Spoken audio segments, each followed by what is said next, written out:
കഥ ഭർത്താവ് ഭാഗം 55. പടിഞ്ഞാറൻ മാനത്ത് ചിതറിക്കിടക്കുന്ന അന്തിച്ചുവപ്പിനു ആഴങ്ങളിലേക്ക് ആണ്ടുപോകുന്ന തീഗോളത്തിനു ആലയിൽ പഴുപ്പിച്ചെടുത്ത ഇരുമ്പിനേക്കാൾ ചൂടുണ്ടെന്ന് ശ്രീലേഖയ്ക്ക് തോന്നി. അവൾ മെല്ലെ തൻ്റെ തോളിലേക്ക് മുഖം ചേർത്ത് വിതുമ്പുന്ന സുനിതയുടെ കണ്ണുകളിലേക്ക് നോക്കി. എന്നെങ്കിലും എല്ലാം ശരിയായി കിട്ടുമെന്നുള്ള ഒരു പ്രതീക്ഷയും അവിടെ കാണാനില്ല. എന്തുവാ മോളെ ഇവളീ പറയുന്നത്? കേട്ടിട്ട് പേടിയാവുന്നല്ലോ. അവനോടൊപ്പമാണോ ഇനിയുള്ള കാലം നമ്മൾ ഒരു കൂരയ്ക്ക് കീയെ രാവെളുപ്പിക്കേണ്ടത്? എൻ്റെ ജഗദീശ്വരി. സരോജിനിയമ്മ നെഞ്ചത്ത് കൈവച്ചു. അവൻ ആ പിള്ളേരെ വല്ലതും ചെയ്തു കളയുമെന്നാ ഇനി എൻ്റെ പേടി. അതിനും മടിക്കുന്നവനല്ല ആ ദുഷ്ടൻ. അവൻ പറഞ്ഞിട്ടുണ്ടെങ്കിൽ വേറെ ഒന്നും നോക്കണ്ട. ദൈവമേ, ഈ ഒരു കാലം കാരണം ഇനി എന്തൊക്കെയാണോ അനുഭവിക്കാൻ കിടക്കുന്നത്? സരോജിനിയമ്മ വിലപിക്കും മട്ടിൽ പറഞ്ഞു. അവരുടെ വൃദ്ധമനസ്സിൽ ആകെയുണ്ടായിരുന്ന സമാധാനവും നഷ്ടപ്പെട്ടു പോകാൻ ആ സംഭവം ധാരാളമായിരുന്നു. ശ്രീലേഖ അനിയത്തിയെ തൻ്റെ ചുമലിൽ നിന്ന് അടർത്തി മാറ്റിയ ശേഷം അവളുടെ നെറ്റിയിൽ ഒരു ഉമ്മ കൊടുത്തു. വെറുതെയാ മോളെ, നീ പേടിച്ചു പോയോ? അയാളുടെ ആ ഭാവമാറ്റം കണ്ട്? അയാൾ നമ്മളെ ഒന്നും ചെയ്യില്ല, ഈ ഭീഷണിയേ ഉള്ളൂ. അല്ലെങ്കിൽ നീ നോക്കിക്കോ.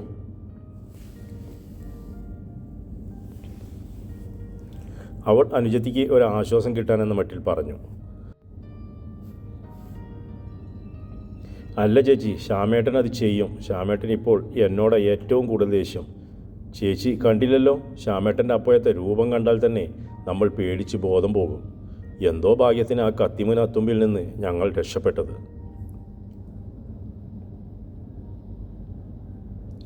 മോളെ, നമുക്ക് ഒന്നുകൂടി ആ പോലീസ് സ്റ്റേഷനിൽ ചെന്ന് സാറിനെ കണ്ടാലോ? ഇനി ഒരു പുകിലും വീട്ടിലുണ്ടാക്കില്ലെന്ന് എഴുതി ഒപ്പുവെച്ചിട്ടല്ലേ അവനെ അന്ന് സ്റ്റേഷനിൽ നിന്ന് വിട്ടത്. വീണ്ടും അവൻ അതിലും ക്രൂരത ഇപ്പോൾ നമ്മോട് കാണിക്കുന്നതെന്ന് നമുക്ക് ആ സാറിനോട് പറയാം മോളെ. കേട്ടിടത്തോളം നല്ലൊരു മനസ്സുറപ്പുള്ള മനുഷ്യപ്പറ്റുള്ള പോലീസുകാരനല്ലേ ആ സാറ്? സരോജിനിയമ്മയ്ക്ക് രാത്രിയാകുന്നതോടെ ആദി കൂടി വന്നു. അവിടെ ചെന്ന് നമ്മൾ എന്തു പറയും അമ്മേ? പോലീസ് സ്റ്റേഷനിൽ നമ്മൾ നമ്മുടെ ഭാഗം മാത്രമല്ലേ പറയൂ.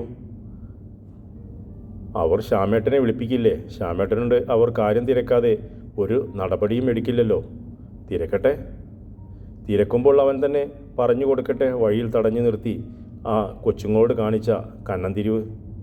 ഇത്തിരിയില്ലാത്ത ആ പിള്ളേരെ വഴിയിൽ തടഞ്ഞു നിർത്തി കത്തിക്ക് കുത്താൻ നോക്കിയതിൻ്റെ സമ്മാനം അവന് പോലീസുകാർ കൊടുത്തോളും.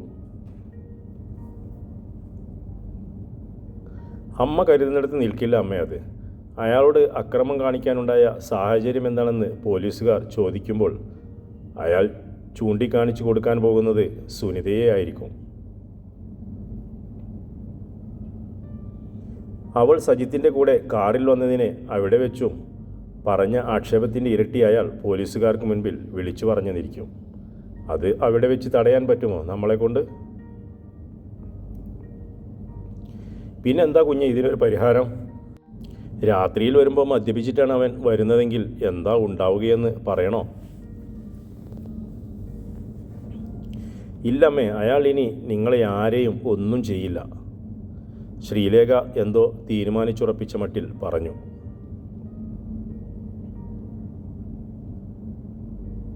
നിനക്ക് അങ്ങനെ പറഞ്ഞ് ആശ്വസിക്കാം. എൻ്റെ ഗതി നീയൊന്ന് ഓർത്തു നോക്കുമോളെ. മാസങ്ങളാവുന്നു സമാധാനത്തോടെ ഒന്ന് കണ്ണടച്ചിട്ട്. പാതിര കഴിയുമ്പോൾ എങ്ങാനും അറിയാതെ കണ്ണൊന്ന് അടഞ്ഞു പോയാൽ തന്നെ ആ കാലൻ്റെ ചുമ കേൾക്കുമ്പോൾ ഞെട്ടി ഉണരും. പിന്നെ ഉറങ്ങാൻ പറ്റത്തേയില്ല. അമ്മ സമാധാനമായിരുന്നു. ഇനി ഒരിക്കലും അമ്മയ്ക്ക് അയാളെ പേടിച്ച് ഉറക്കമൊഴിയേണ്ടി വരില്ല. അമ്മയ്ക്ക് മാത്രമല്ല, എനിക്കും ഈ വീട്ടിലുള്ള എല്ലാവർക്കും. ശ്രീലേഖ ബക്കറ്റിൽ ബാക്കിയുണ്ടായിരുന്ന തൻ്റെ സാരി അഴയിൽ വിരിച്ചിട്ട ശേഷം ബക്കറ്റും എടുത്തും കൊണ്ട് അവർക്ക് മുൻപിൽ നിന്നും നടന്നുപോയി. എന്താ അമ്മേ ചേച്ചി അങ്ങനെ പറഞ്ഞിട്ട് പോയത്? എന്തോ അർത്ഥം വെച്ചാണല്ലോ ചേച്ചി അത് പറഞ്ഞത്. ശ്രീലേഖ പുഴ വയ്യെ നോക്കി നിന്ന് സുനിത പറഞ്ഞു.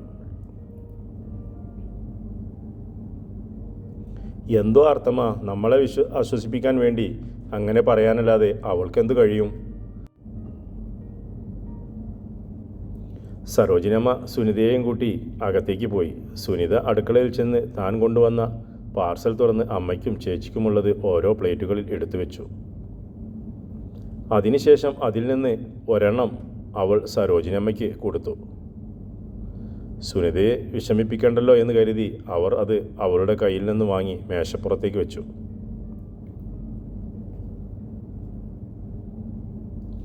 എനിക്കിതിൻ്റെ മണം തീരെ പിടിക്കുന്നില്ല, നീ കൊണ്ടുപോയി തിന്നോടി, അവർ സുനിതയോട് പറഞ്ഞു. ഞാൻ കഴിച്ചതാ, അത് അമ്മയ്ക്കുള്ളതാ. നമ്മുടെ ജീവിതത്തിലും എന്തെങ്കിലുമൊക്കെ കൊച്ചു സന്തോഷം വേണ്ട അമ്മേ, അവൾ അവരെ നിർബന്ധിച്ചു.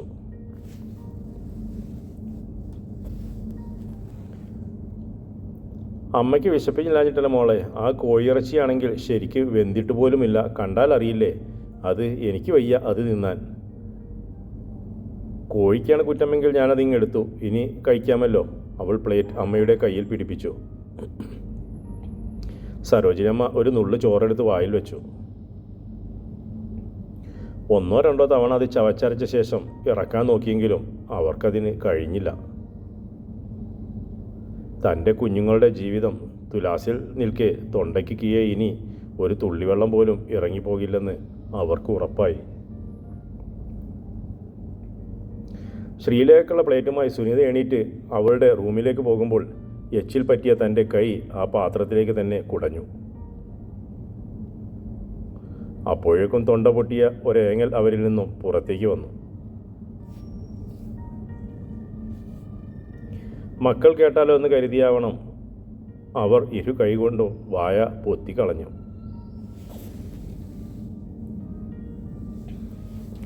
സുനിത ചെല്ലുമ്പോൾ ശ്രീലേഖ ബെഡിൽ എന്തോ ആലോചിക്കും മട്ടിൽ തുറന്നിട്ട ജാലകങ്ങളിലൂടെ ദൂരേക്കിങ്ങോ മിഴികൾ നട്ടിരിക്കുകയാണ്.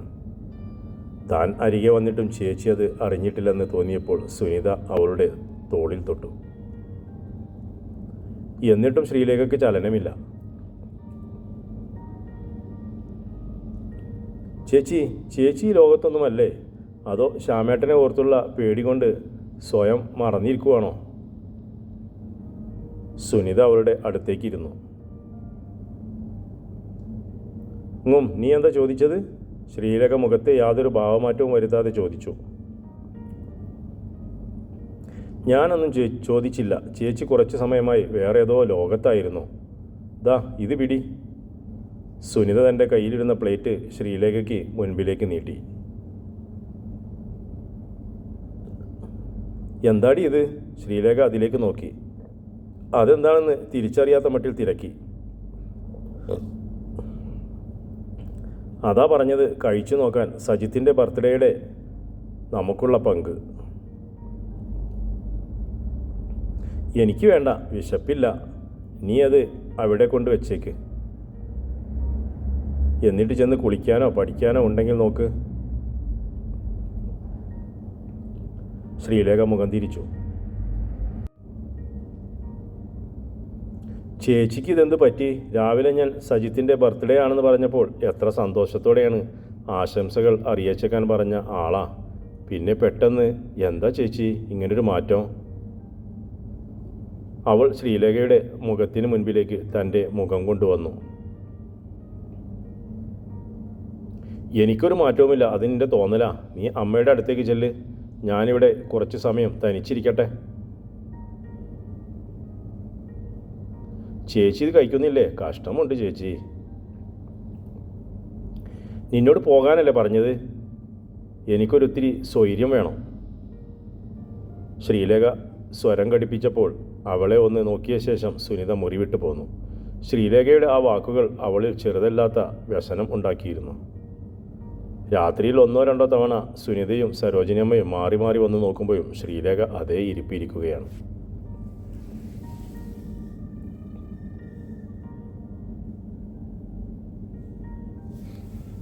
നീ പോയി കിടന്നോ മോളെ, വാതിലടച്ചേക്ക്. അവൻ വന്ന് കിടന്ന് ബഹളമുണ്ടാക്കിയാൽ ഇറങ്ങി പുറത്തേക്ക് വരാനൊന്നും നിന്നേക്കല്ലേ. രാത്രിയാ, എങ്ങോട്ടെങ്കിലും ഇറങ്ങി ഓടിക്കളയാൻ പോലും പറ്റില്ല. ചെല്ല്. അമ്മേ, ശ്യാമേട്ടന് കഴിക്കാനൊന്നും ഉണ്ടാക്കി വെച്ചിട്ടില്ല, സുനിത ഓർമ്മിപ്പിച്ചു. ശ്യാമേട്ടൻ കഴിക്കുന്നു. അവന് വേണ്ടുന്നതെല്ലാം പള്ള നിറച്ച് വീങ്ങിട്ടായിരിക്കും വരുന്നത്.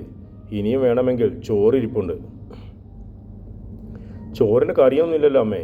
വൈകിട്ട് അമ്മ മീൻ വാങ്ങിച്ചത് അതേപടി ഫ്രിഡ്ജിൽ വെച്ചേക്കുക. എനിക്കെങ്ങും വയ്യ അവനെ സൽക്കരിക്കാൻ. ഇനി മീൻ കറി ഉണ്ടാക്കാൻ. ഒരു രാത്രി പട്ടിണി കിടന്നെന്ന് വെച്ച് അവൻ ചത്തുപോകത്തൊന്നുമില്ല. അവിടെ കിടക്കട്ടെ. ശ്യാമേട്ടൻ ആഹാരം കഴിക്കാതെ വരുന്നതെങ്കിൽ രാത്രി ചേച്ചിയെ കൊണ്ട് എന്തെങ്കിലും ഉണ്ടാക്കിക്കോ. പാവം ചേച്ചിക്ക് അതിൻ്റെ പാട്. നീ ഒരു കാര്യം ചെയ്യുമോളെ, അവിടെ ആട്ടയോ റവയോ എന്തോ ഇരിപ്പുണ്ട്. ഒരു തേങ്ങ എടുത്ത് പൊട്ടിച്ച് അതും ചിരകി മാവ് നനച്ച് പുട്ടുകുറ്റിയിൽ വാരിയിട്ട് വെച്ചേര്. അവൻ വരുമ്പോൾ വേണമെങ്കിൽ ആവി കയറ്റി കൊടുക്കാം. ഫ്രിഡ്ജിൽ പഴവും കാണും. തേങ്ങ പൊതിച്ചത് കാണുമെന്ന് തോന്നുന്നില്ല. ഒന്നെടുത്ത് പൊതിക്കണടി. ശ്യാം വരുന്നതിന് മുമ്പേ ജോലി തീർക്കാനായി സുനിത അടുക്കളയിലേക്ക് ചെന്നു.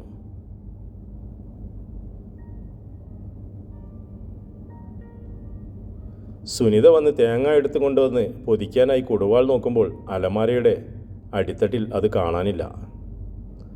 അവൾ അവിടെ ആകെ നോക്കിയ ശേഷം തിരികെ അമ്മയുടെ അടുത്തേക്ക് ചെന്നു. വിറക് വെട്ടിയെടുക്കാൻ കൊണ്ടുപോയിട്ട് അമ്മ കൊടുവാൾ എവിടെ കൊണ്ട് കളഞ്ഞു? പറമ്പിൽ തന്നെ കിടക്കുവാണോ അത്? എങ്കിൽ ഇന്ന് രാത്രി അമ്മയുടെ മരുമോൻ പട്ടിണി ഇരിക്കേണ്ടി വരും. നീ പോ പെണ്ണേ, ഞാൻ അത് കൊണ്ടുവന്ന് അലമാരയുടെ താഴെ തട്ടിൽ വെച്ചിട്ടുണ്ട്. നീ ഒന്ന് നേരെ നോക്ക്. കഴിഞ്ഞ ആഴ്ച രൂപ 250 കൊടുത്ത് ആലയിൽ കൊണ്ടുപോയി കാച്ചിങ് കൊണ്ട് വന്ന കൊടുവാൾ പറമ്പിൽ കളഞ്ഞിട്ട് പോരാനോ? താഴെ തട്ടും മേലെ തട്ടും എല്ലാം ഞാൻ നോക്കി. അവിടെ എങ്ങും കൊടുവാളില്ല. അമ്മ എവിടെ അത് വെച്ചതെന്ന് വെച്ചാൽ വന്നെടുത്തതാ, അല്ലെങ്കിൽ ഞാൻ കളഞ്ഞിട്ട് പോകും.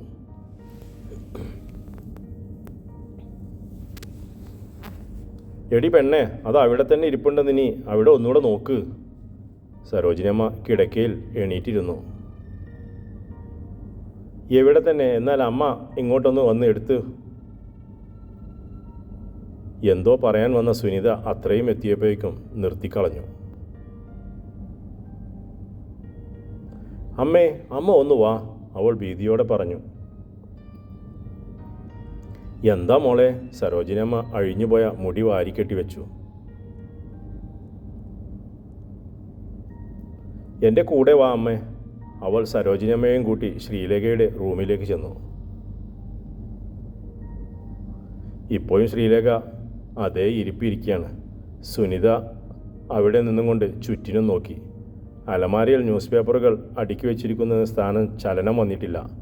മേശപ്പുറത്ത് അവിചാരിതമായി ഒന്നും കാണാനില്ല.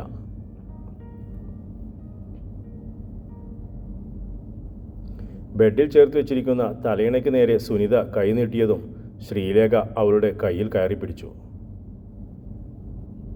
കൈ വിടി ചേച്ചി. സുനിത കുതറിയെങ്കിലും അവൾ പിടിവിട്ടില്ല. ഇറങ്ങിപ്പോ പുറത്ത്.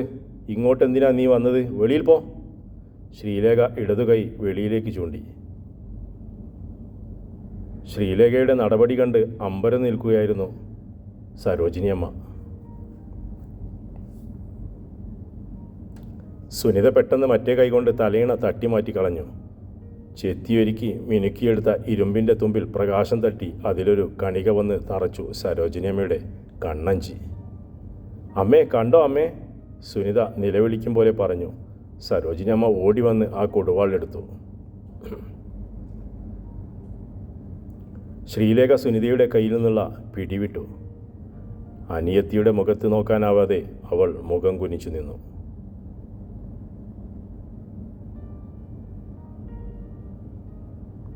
വല്ലാത്തൊരു കിതപ്പിൽ അവളുടെ നെഞ്ച് ഉയർന്നു താണുകൊണ്ടിരുന്നു.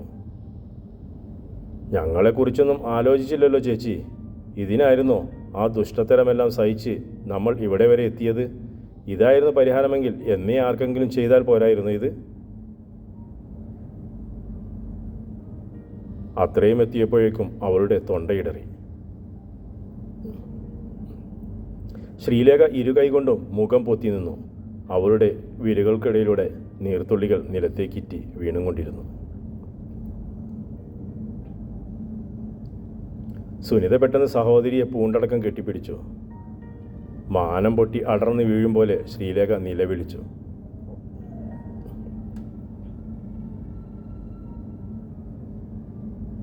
എൻ്റെ പൊന്നുമോളെ, ഇതായിരുന്നുള്ളോടി നിന്നെ രക്ഷിക്കാൻ എനിക്കുള്ള വഴി.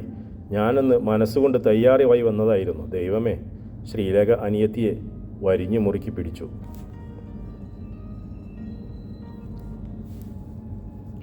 സരോജിനി അമ്മയ്ക്ക് തൻ്റെ കാൽ നിലത്തുറക്കുന്നില്ലെന്ന് തോന്നി. അവർ ഇരു കൈകളും ശിരസിൽ താങ്ങി നിലത്തേക്കിരുന്നു. ഞാനാണല്ലോ ദൈവമേ ഇതിനെല്ലാം കാരണം. എൻ്റെ കുഞ്ഞുങ്ങളുടെ ജീവിതം ഞാൻ ഇല്ലാതാക്കിയേ. ഭൂമിയിൽ നിന്നും സർവ്വചരാചരങ്ങളിൽ നിന്നുമുള്ള ഒളിച്ചോട്ടം എന്നോണം അവർ കാൽമുട്ടുകളിലേക്ക് മുഖമടിപ്പിച്ചു വെച്ചു നിലവിളിച്ചു. തുടരും കഥയുടെ അടുത്ത ഭാഗം.